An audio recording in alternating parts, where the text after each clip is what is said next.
The morning sun bathed Willow Creek in a golden glow, scattering light across the dusty streets and old wooden buildings.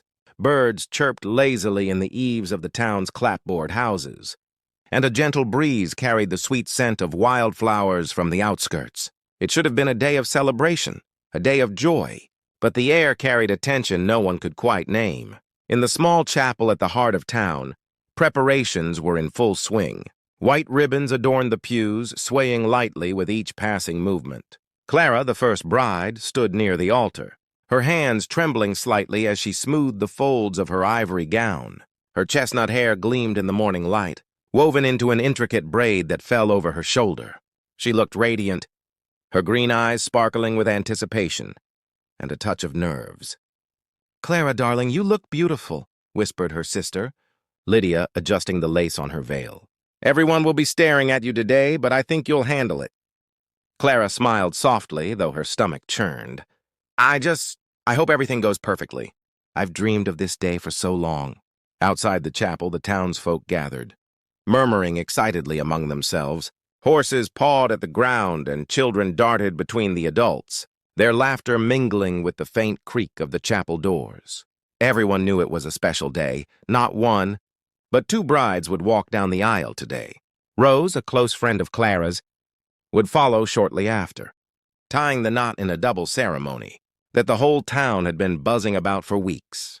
Rose adjusted her bouquet of lilies and roses, her fingers brushing nervously against the petals. Her dark hair, curled loosely around her shoulders, seemed almost to shimmer as sunlight filtered through the stained glass windows. She glanced at the clock on the wall. "They're ready for me, aren't they?" she asked Lydia, who had quickly become both brides' confidant. "Yes, Rose," Lydia replied, squeezing her friend's hand. "You're the last to go. Just breathe. It'll be perfect." But as the brides rehearsed their steps and exchanged nervous smiles, far away in the shadowed outskirts of Willow Creek, Silas Blackwood tightened the straps on his worn leather satchel. Silas was a man whose reputation preceded him, an infamous crook known for his cunning, his speed, and the eerie calm with which he approached chaos. He had heard whispers of the double wedding, the dowries, the gifts, and a crooked plan had formed in his mind like a dark storm cloud. He waited, crouched behind a ridge of rocks that overlooked the chapel, his dark eyes scanning every detail. The town was oblivious. Children played, adults gossiped, and inside the chapel, the brides prepared for the most important moment of their lives. Inside, the first notes of the organ began to echo through the chapel, signaling the start of the ceremony. Clara took a deep breath and stepped forward, her heart hammering in rhythm with the organ's slow, melodic chords.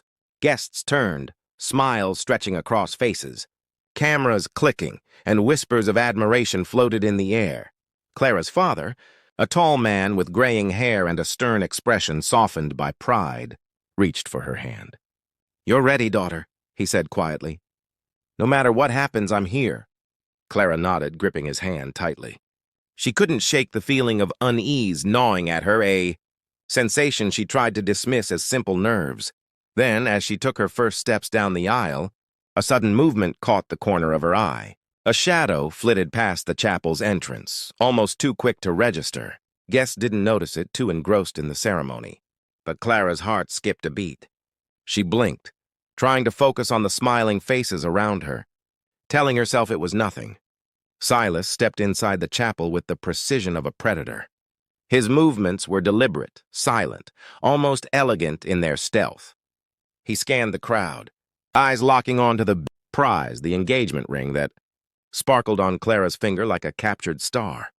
He smiled faintly under his dusty scarf. Timing, he knew, was everything.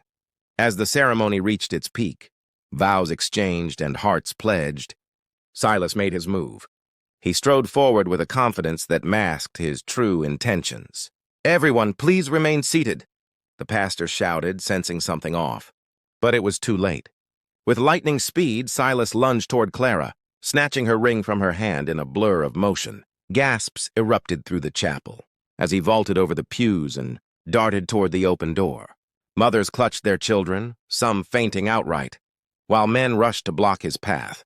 But Silas was already outside, horse waiting. engine of chaos roaring in the quiet town. "Stop him!" someone yelled, but the crook was gone in a cloud of dust and horsehair. Clara staggered back, tears forming in her eyes. She had dreamed of this day, her wedding, her moment of joy, and now it was tainted by fear and violation. Rose, witnessing the chaos, clutched her bouquet tightly. "What's happening?" she cried, her voice trembling. "Who is he?" Lydia rushed to Clara's side. "It's a thief! He took your ring. Don't worry, Clara, we'll fix this." But Clara shook her head, horror-struck. "It's not just a ring," she whispered. It's everything. It's the promise, the trust." Her voice broke, and she sank into the pew, hands covering her face. The townsfolk, a mixture of anger and confusion, began scattering outside. A few brave men mounted their horses, galloping after Silas, while others tried to tend to the frightened guests. The chapel that had moments, been a haven of celebration now, resembled a battlefield of panic and shock. Silas, meanwhile, rode fast and low, his scarf whipping behind him in the wind. He glanced back once, allowing himself a rare moment of satisfaction. The town was in chaos, and the loot was his. But even as he rode, he sensed a change in the air. Willow Creek might be small, but it had its heroes, and he had underestimated them before. Back at the chapel, Clara pulled herself together, refusing to let despair consume her entirely. She turned to Rose, who looked equally determined. "We can't let him win," Clara said, voice trembling but firm.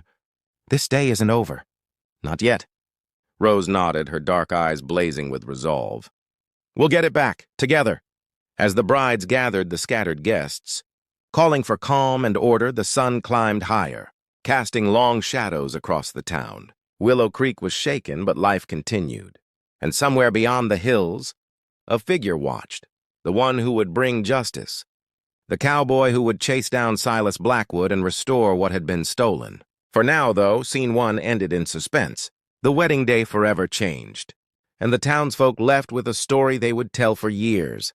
The day a crook dared to steal not just a ring, but the hopes of two brides.